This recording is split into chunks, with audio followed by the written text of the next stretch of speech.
Okay, welcome to Note Set 17. Now this is going to be one of the longer videos. We got 19 slides and they're pretty dense, but there's just no way I could shorten this one up. It's a super big idea. It's why we have all of the cool technology that we carry around in our pockets, our purses, our backpacks. It's basically why we can do all the really cool stuff that we do today. So if you go back to what we'd been talking about earlier in the course, remember this idea of taking a continuous time signal, ultimately running it through an A to D converter, putting it inside a computer where we do some digital signal processing to it, and then perhaps, and not always, but sometimes running it back through a digital to analog converter. So this underlies all the cool stuff that we have going on in our technology today. And we need to understand why is it that we're able to do this? We can take some analog continuous time signal and sample it and convert it into a discrete time signal. Do we lose information when we do that? How fast do we have to sample? So the first step that we're going to take is to just simply ask, if I take some samples of a signal, can I recover the original signal from those samples? If I can't do that, then those samples certainly don't form a very good representation of the original signal. But if I can perfectly, at least in theory, recover the original continuous time signal from its samples, then I'm golden. I've got the key to being able to effectively process digitally and what I, on a completely equivalent representation of the continuous time signal. So here's the little experiment we're going to do. I say quote unquote experiment. It's more like a mental experiment. So we're going to imagine taking a continuous time signal. We're going to convert it. Now we're going to ignore the quantization aspect of this, so we're just simply taking samples of this thing. So this x of n are samples at some specific rate driven by this clock. So we have a certain sampling rate or a certain spacing between our samples, but the values that are taken are exact values of the continuous time signal. There's no quantization or rounding or anything like that to be able to fit into a specified number of bits. And then we're going to take turn around immediately and run these samples into a DAC and create a continuous time signal. And notice that I've put a hat on that signal. So the question is, can I make that one be equal to that one? That's what we're really trying to ask. So if I can figure out how to do this, how do I do the sampling?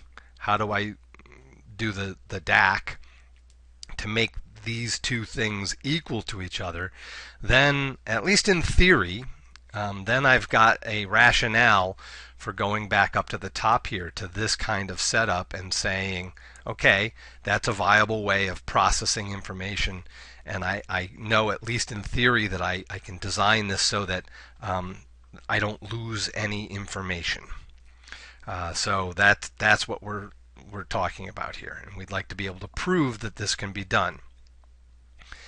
So here's our setup. So this blue curve here is the actual continuous time signal that's showing up here, and inside our A to D converter, we're just simply thinking about closing a switch to grab one of the values, and then this hold here, it doesn't hold it constant over continuous time. It's kind of like a latch. It's like a memory. We grab that sample and it just sits there as a number. And we can think of now having a stream of numbers that are available at each sampling instant. So the values that come here are going to be the values at these sample points. And t is the sampling interval. That's the spacing between when those samples are taken, and fs is the reciprocal of that. That's our sampling rate. How many samples per second are we taking? Now what we're going to do is imagine that our DAC is made up of two parts. The first part is a pulse generator, and we'll see what that does in more detail in just a little while, but basically it takes each sample, and remember, it's just getting a stream of numbers, so it just gets this stream of numbers in, and from that stream of numbers it's going to create a continuous time signal, but not necessarily, well, certainly not one that looks like x of t, but it will retain certain characteristics of it.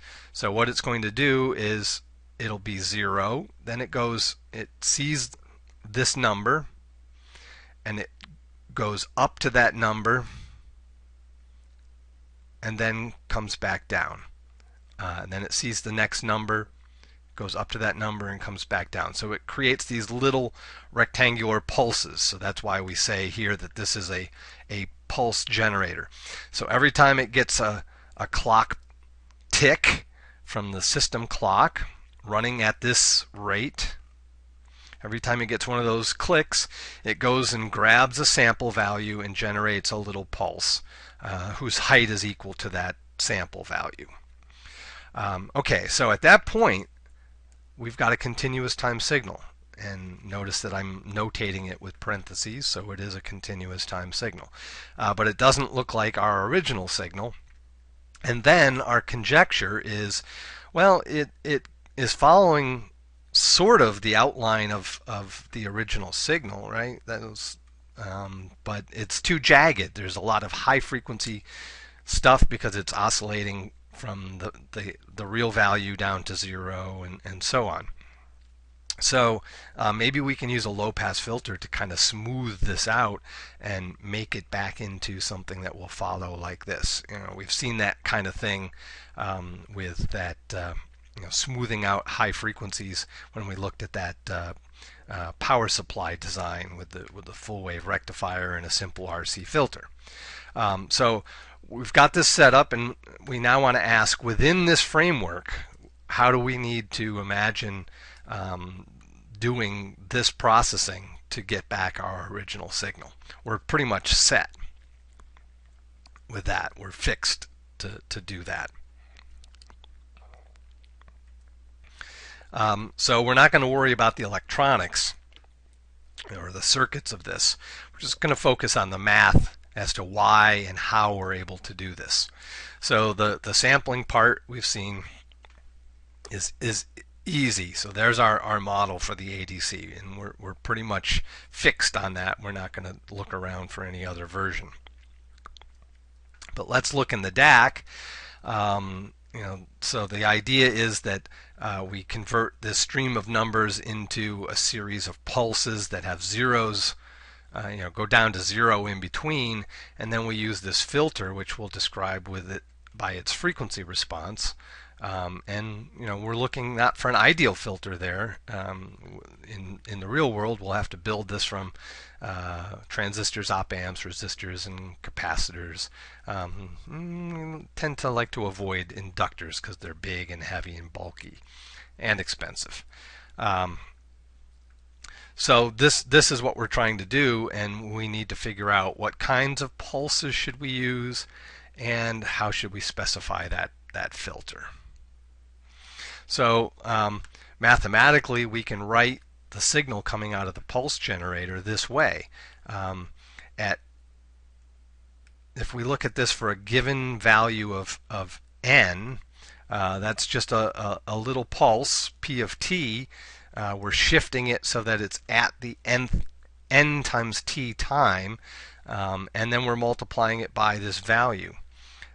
So if we imagine a whole bunch of those, and then we add them together, well, this is what we get. So each term, let me draw one term in this sum. So let me take the term for n equal to 2 and draw what that would look like. So it would be 0 everywhere over here, and then this pulse gets shifted out to 2t, And so the little rectangular pulse occurs, and it goes up to the height that is x of 2t, and then it stays 0 forevermore. So that's n equal to 2. If we were to do n equal to 3, same kind of thing, except now it's 0 everywhere, including where that previous pulse went up, and then it goes up like this. So each term in this sum is one pulse at the right place. When you add them all together, each term is just contributing zeros where any other term is non-zero. And so they all add together to give this pulse train. So this is a common trick, and you should become familiar with that. So now we've got this time domain signal. We've got a time domain model for it. We need to figure out what it looks like in the frequency domain so that we can then ask, what do we need to make that thing look like so that this product ends up giving us something that looks like the original. We want this to be equal to x of omega. Okay?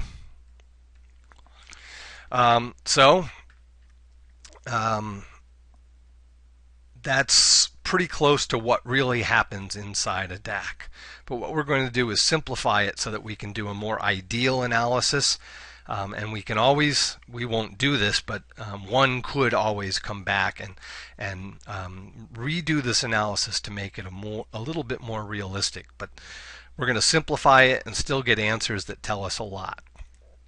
So this little pulse, p of t, we're going to turn it into the delta function. So now instead of this being a little rectangular pulse, it's going to be a delta function. So each one of these things will be a delta function whose value that multiplies it is the x of n. So remember, the delta function has infinite height, but when we multiply it by a number, we end up with something that has the area of the number that gets multiplied by. So that's what we're going to do. So our model now for halfway through the DAC, after the pulse generator, mathematically looks like this. So this is what's called the impulse sampled signal. Now, a lot of books, virtually all books that I've seen, except for maybe one or two, but I can't even really point a finger at which ones. A lot of them start off their mathematical analysis saying this is what the sampling side does, but in reality this is what really happens inside the DAC. So if you read some books' characterization of sampling theory, you might get confused because they're talking about this process doing the sampling, but in reality it's not sampling because what we're creating is still a continuous time signal. So anyway, that's the deal. Now, using a property of the delta function, you should be able to convince yourself that if I'm taking just this number times just one of these, I can actually pull this out in front and turn it into x of t and multiply it by all of those delta functions and get exactly the same thing. Just because this thing is 0 in all the places except where we have those specific values. So that's a perfectly allowable change. So here's a little visualization of what's going on, and remember, we're talking about what's going on right here. So if this was our, and we're thinking about this mathematically now, right?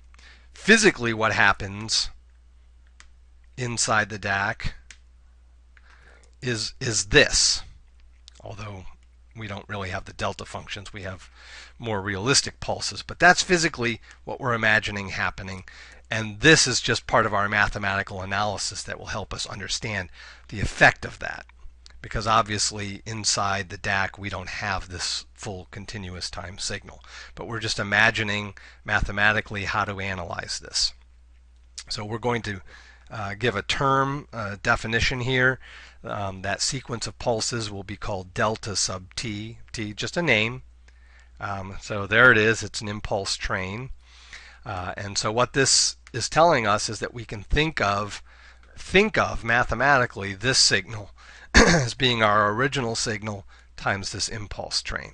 That's the idea of impulse sampling. So there is what we visualize. What is really generated here can be visualized as being our original signal times this impulse train. Again, for mathematical modeling reasons. So we're using this impulse sampling model inside the DAC. It's not what happens inside the A to D converter. Now, we've got this set up mathematically so that we can figure out how this all works. Our goal is to figure out when and under what conditions does our reconstructed signal equal our original signal. So here's what we're going to do. We've got this x tilde. We're going to take the Fourier transform of it. We're then going to look at that Fourier transform and ask ourselves, what h of omega do we need so that this product gives us that equality? That's what we're trying to do.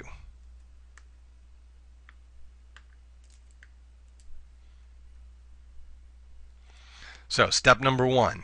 All right, so we've got this pulse train, impulse train. It's periodic. Let's just go back and take a look at it. Here it is. It's right here. It's a periodic signal. It's a weird periodic signal, but it is periodic. It's periodic with a period of capital T. So we can do a Fourier series expansion of that. All we have to do is determine what those C sub k's are, and then we can rewrite that in a whole new mathematical way. So what are those Fourier series coefficients? Well, we need to integrate the signal over one period. But within that period, this thing is just one delta function at the origin. Integrating a delta function is the sifting property, so we just have to take and evaluate this at t equal to 0. And when we evaluate that, the thing inside the brackets goes to 1, and we're left with 1 over t. So what that tells us is that every Fourier series coefficient of this periodic signal is just 1 over t. So unlike the ones we've been looking at where those coefficients get smaller as you go to higher frequencies, that's not the case for this one. All the coefficients are equal to the same amount. So that's kind of an odd thing. So that just tells us some of the steps. So now instead of writing this as the sum of delta functions, we can rewrite it this way. So now we go back, and instead of writing this the original way, we plug in our new result for it. Now we pass the x of t inside there, and we're now set to take the Fourier transform. We've got inside here a frequency shifting event happening. This is saying that each term in this sum is our original signal modulated up to a higher frequency. Up to what higher frequency? K times 2 pi fs. So if we take the Fourier transform of this thing, this then tells us that the Fourier transform of this is equal to lots of different shifted versions of our original Fourier signal's Fourier transform. This one box right here is extremely important. I should have made the whole box yellow. If you understand what that's telling you, you understand everything you need to know about sampling for this course, as well as a ton of other cool things that you can learn about. So to get a better idea of what this sum is telling us, what it's telling us is that x tilde of f is made up of lots of those things for all the different values of k. So k equal to 0, it's x of f. That's our original Fourier transform.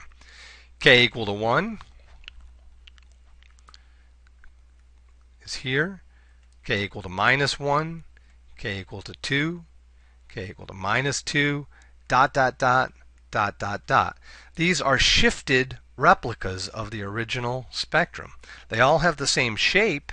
They're just shifted to different spectral locations. One is centered, and I'm doing this in terms of f.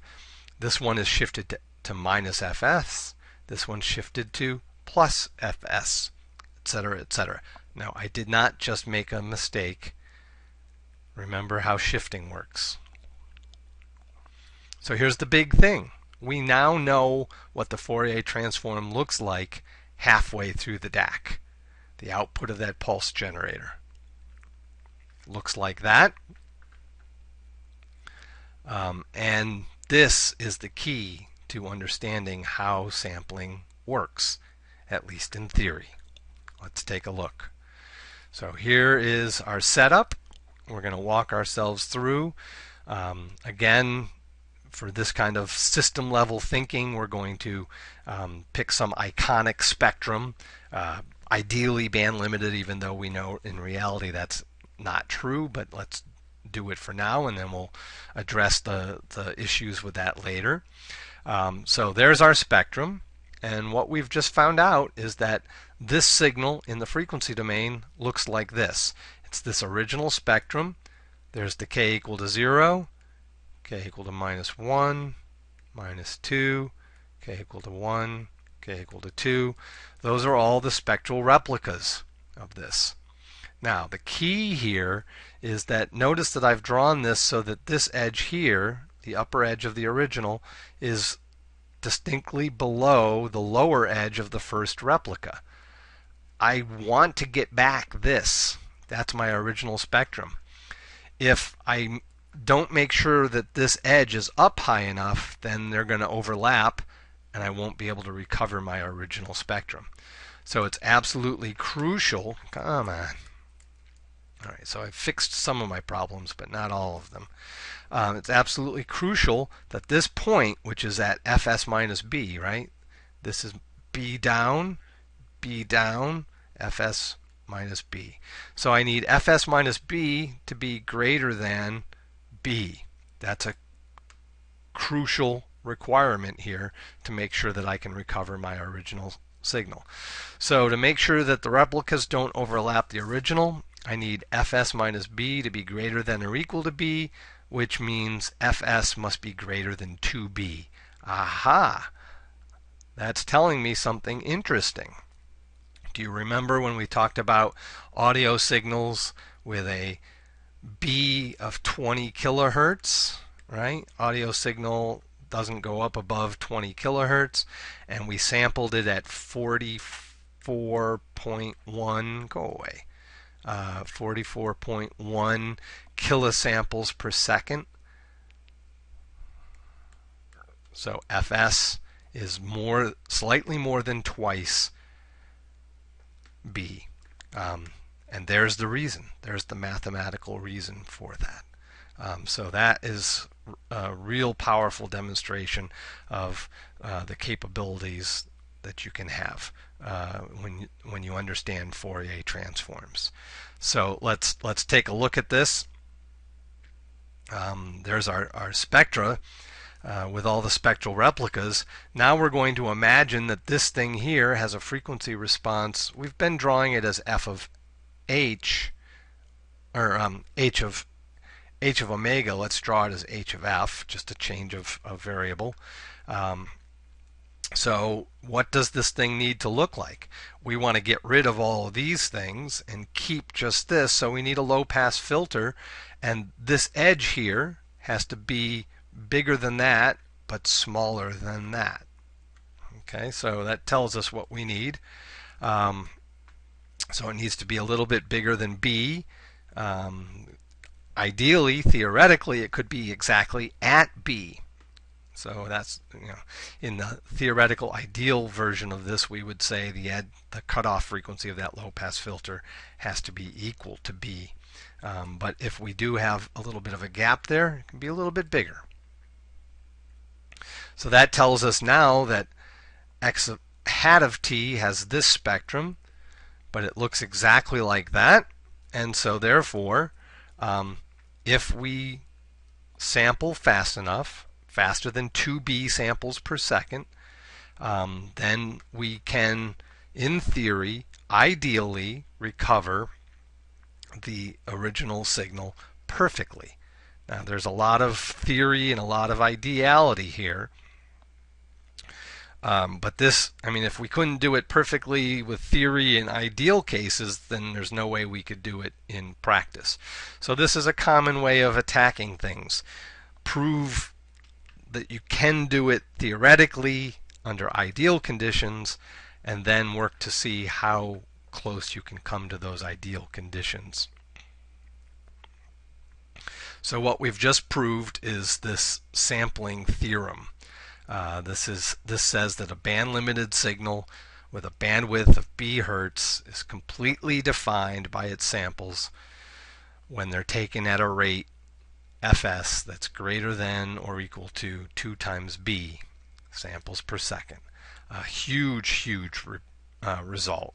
And what this says is that now that we've got these properly taken samples, we can use a computer to process those samples, and we're processing something that is a perfect stand-in for the original continuous time signal. That's an amazing result. And it allows us to do this kind of thing. We can now take these samples and we can process them in a computer, and it's as if we are processing x of t exactly.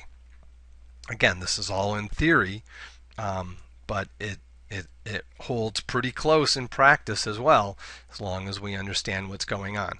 Now, the amazing thing is that this was a math result, and it was published in the late 1940s, but it was the thing that spurred our ability to make CDs, MP3s, digital cell phones, and all that cool stuff that we like. You know, you may think that all that stuff came about because we made faster computers or, you know, more effective transistors. Actually, without this result, we wouldn't be doing the cool stuff that we are doing today, even if we had super fast computers. If we didn't know the right way to employ those computers to do this processing, we'd not be doing all these cool things that we can do today. So, you know, what happens when things aren't exactly ideal, or when samples are not taken fast enough? So we're still sticking with this perfectly ideally band-limited signal, but if we don't sample fast enough, then the lower edge of the first replica is below the upper edge of the original. And when they add together, we get some sort of error there. So now when we apply our filter to that, that error, which is called aliasing, shows up right here. So instead of going down like it should, we see that the shape of the spectrum is distorted, and that's because of the stuff from the higher spectral replica kind of flooding down into the band where our low-pass filter passes. And there's no way to adjust the filter to remove that. If we were to make the filter narrower, then we would get something that looks like this, right? It would go like this, and we would still be losing some of our signal. So if aliasing happens here, there's no way to get rid of it. And the only way to keep aliasing from happening is to sample fast enough.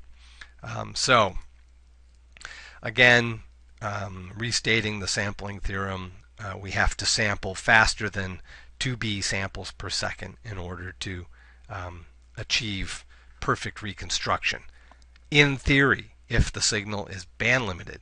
Now, we've already figured out that real signals are not band limited, so they may look something like this, where it never goes to zero, it just keeps decaying down. So now what ends up happening? Well, we choose a sampling rate and there is aliasing. It's unavoidable. No matter how high we pick it, there's always going to be aliasing. But notice that if we go high enough, you know, so maybe we go out to here, so that this tail is back in here, like we have this tail here. The further out we push fs, given that the spectrum is decaying down, the smaller that aliasing error becomes. So in one sense, we can't eliminate aliasing, but we can make it as small as possible, as small as we want, by increasing the sampling rate higher and higher and higher. Now that becomes a technology issue. How fast can we make A to D converters actually work? It also becomes a storage issue. We're sampling faster, so for a given length of time we have a lot more samples to process and to store. So we don't want to do that if we don't have to. So you want to find the right balance between allowing a negligible, quote-unquote, negligible amount of aliasing while still being able to feasibly build your system for the cost you want and the weight and the power and so on and so on and so on. But one thing that we can do is we can actually use what's called a anti-aliasing filter.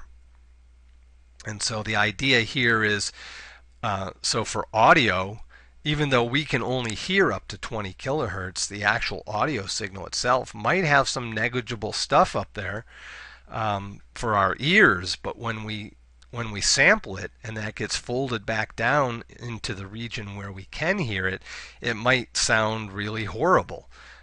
So the idea is that you apply, before you do sampling, to the continuous time signal you apply anti-aliasing low-pass filter, which I'm showing here.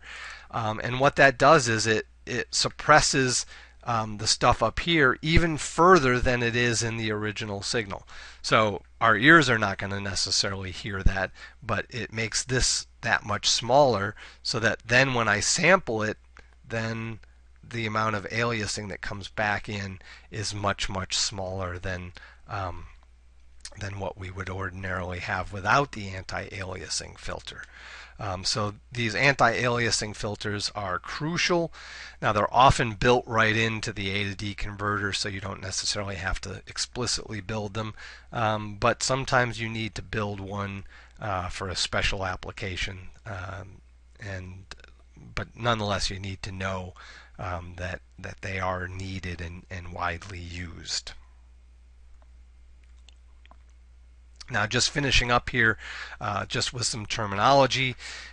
This F sub s we said is called the sampling rate, and we know that really its units are samples per second, but we often express that as hertz, and you can see why. Let's back this up. Notice that we're showing Fs, our sampling rate, showing up on a frequency axis. Why is that? Well, that came from all the way back here. Let's go back quite a ways here. We see that Fs shows up as the thing that drives how far our spectral replicas get shifted. So even though physically it means samples per second, when we get into the frequency domain analysis of this, we think of it as hertz.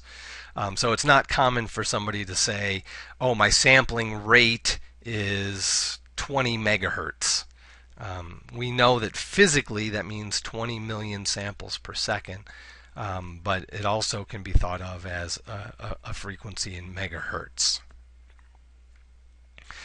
We know that our minimum sampling rate must be can be no lower than 2B, and that minimum rate is given a name called the Nyquist rate to honor a guy named Harry Nyquist, who didn't really discover the sampling theorem, but did a lot of the preliminary work that led to its understanding. The sampling at the Nyquist rate, if we're sampling exactly at the Nyquist rate, it's called critical sampling. Now we know that in practice critical sampling can't really happen because we need to leave a little room for the anti-aliasing filters, transition band, and so forth. So critical sampling is only a theoretical curiosity, but you should be familiar with that terminology. If we sample faster than the Nyquist rate, it's called oversampling. So we're always in practice doing some amount of oversampling. So it might be like 10% oversampling, 15% oversampling. How far you oversample depends on your requirements. And if we sample slower than the Nyquist rate, it's called undersampling. Now we've seen that creates problems with aliasing, but there's actually some clever uses of undersampling that are used in some modern radio receivers, like cell phone type things and radars, but we're not going to get into that. But if you go into a more advanced digital signal processing class, you might learn about what's called bandpass sampling or undersampling. I should point out that the guy who did prove the sampling theorem, his name was Claude Shannon, worked for Bell Labs, and he developed not only the sampling theorem but a bunch of other important stuff about digital information processing. So it's no stretch when you say that really Claude Shannon is the father of all the real high-tech information gizmos that we use today.